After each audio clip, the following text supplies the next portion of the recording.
I'm Sue Bealey and I'm Head of Community here at Sheffield United Football Club.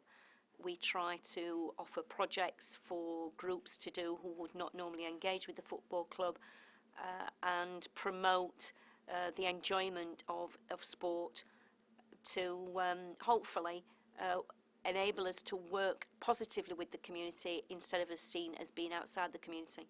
I love what I do.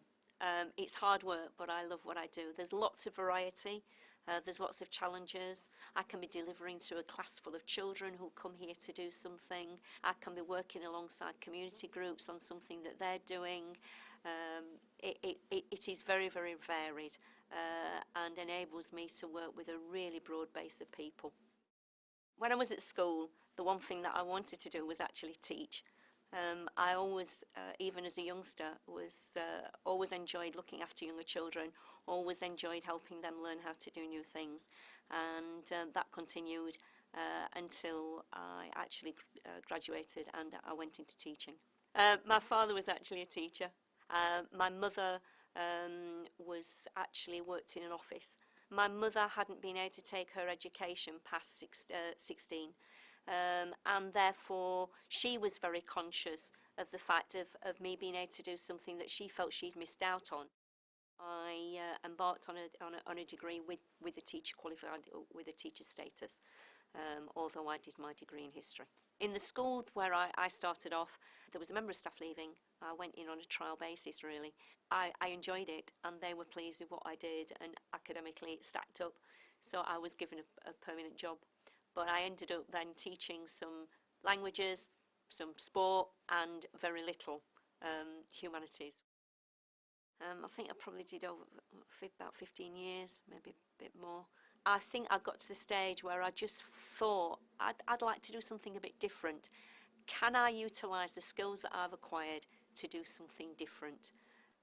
And applied to open and develop a Playing for Success centre, which was an after-school learning centre in a professional football club, and the job was advertised. In fact, one of my friends actually saw it and brought me the thing and said, "I found a job for you, I think you better apply," and that's literally how it came about. The opportunities that provided me with then has enabled me to move into the work I've done since. So working in education within a football club enabled me then to move on, and I did a role working within one of the academies, working with young players on their education. It is something that I find very challenging, very enjoyable, and I hope that we are making a difference, and particularly in showing that the football club is not just about a football game. The hours I work are very, very varied. I can work Saturdays, I can work Sundays, I can work evenings, so you have to be willing to accept that your day isn't going to be 9 to 5 and walk away, but it's making sure that you try to balance up what you do, but I do enjoy sport anyway, so I suppose that coming down on a Saturday and working is all right, because I'll probably go to a game anyway.